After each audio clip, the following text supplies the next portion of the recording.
We are also being assisted by staff from the New Zealand Defence Force in the disaster victim identification process. We continue to work closely with all the friends and families who have been affected by this horrific event. This is totally unprecedented in our history, in our modern history. We are working closely with imams, both locally and nationally, and we have assembled them all here in Christchurch. The support of the Muslim leaders and their communities has been exceptional. In the past few hours, myself and Judge Marshall, Chief Coroner, have met with the leaders from the Muslim community to discuss the process from here on in terms of how we manage the release of their loved ones. Many of their families know that although they have not been formally identified, they are missing, presumed deceased. Our sole focus is to get their loved ones back and to follow the cultural traditions such as the washing and shrouding of their loved ones, and we have made premises available to carry out these sensitive cultural issues. We're working closely with the Christchurch Hospital and funeral directors within the Christchurch area. The only comfort that we can provide to these grieving families is to return their family members to them as expediently as we can, and we are working very hard to make this happen. I'm now going to hand over to Judge Marshall, our Chief Coroner, who can speak further to you about the coronial process. Thank you. I'd just like to start by offering my condolences to those who are suffering from the loss of their loved ones. We are very aware in the coronial service of the cultural issues surrounding this, and we are doing everything that we can to manage the process in a culturally appropriate way.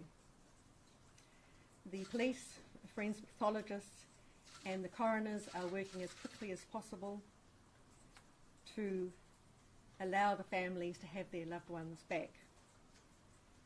We have 5 coroners available in Christchurch for this purpose, and we also have numerous support staff available.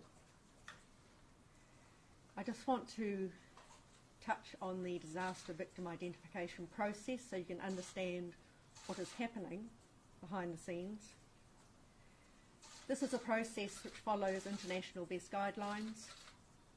It is to make sure that we are sure of the identity of a deceased person. There could be nothing worse than giving the wrong body to the wrong family.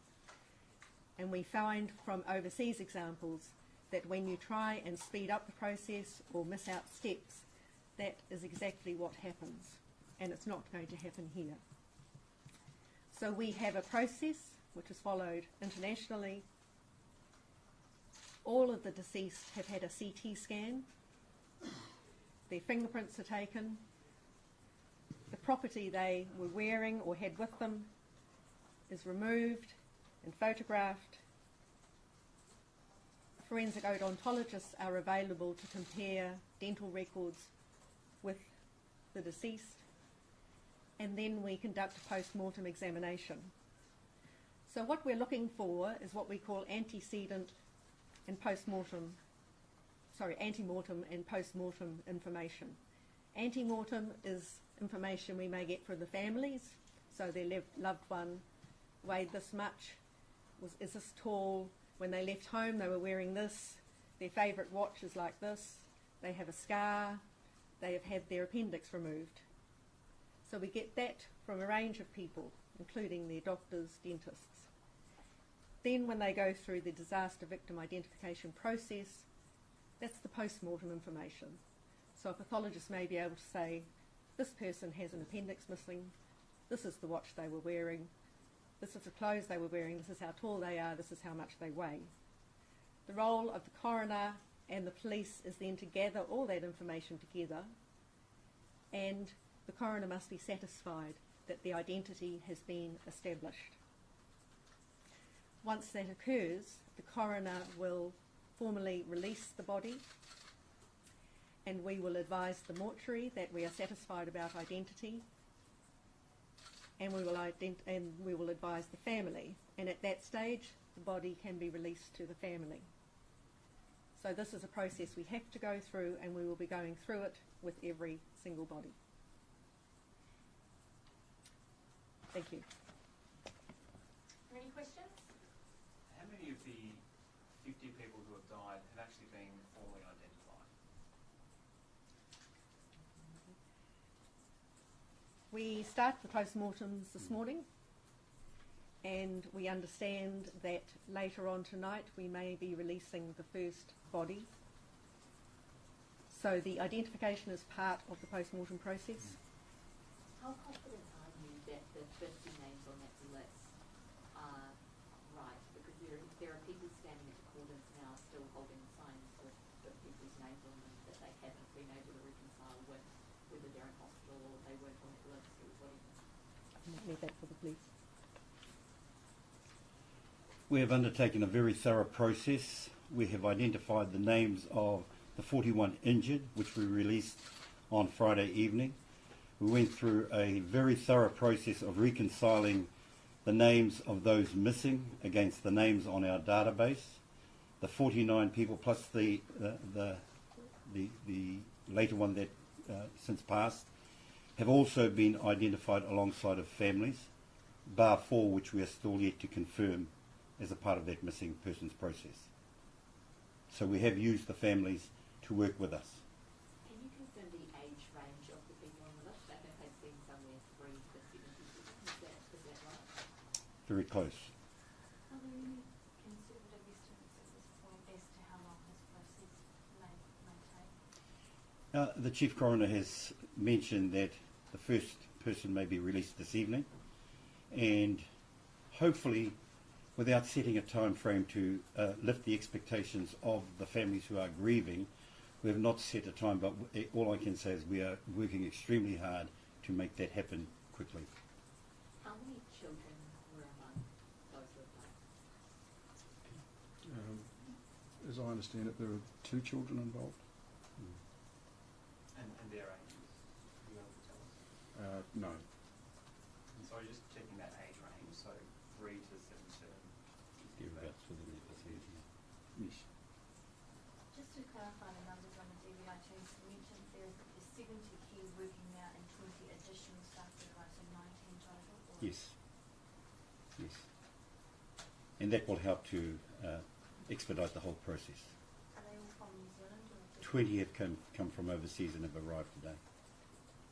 And the 4 that are missing, what can you tell us about them? Are they, that's obviously on top, there's 50. Those are the 4 added to the 40 as a part of the 50. Yeah. What can you tell us about them? What's made it so difficult? At this point I can't give you any information about those 4, except they have been missing and those names have been reconciled alongside of families. Are you able to tell us how many children are still in Christchurch Hospital? I think the DHB had referred us to you on that. No, we wouldn't comment on who's in hospital here. Mr. Homer, when you talk about the families facing the trauma of not being able to bury their family according to tradition, just outline the tradition for us and what isn't happening with that. So according to Muslim traditions, they normally bury their loved ones within 24 hours. We have had lengthy discussions about the process. We have met with the Muslim leaders. We have had the Chief Coroner outline the process to them, our DVI teams, our family liaison personnel, and they now understand that given that this is an unprecedented event in this country, they are very supportive in terms of the length of time it takes to do this. This is a criminal investigation that unlike anything that we've had before, and we don't want to compromise that investigation, so we are taking our time to ensure we get it right.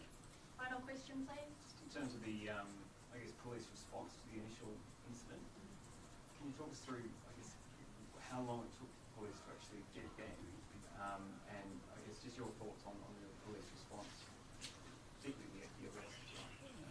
I don't particularly want to get into the details of that. That's still being looked at as part of the wider investigation.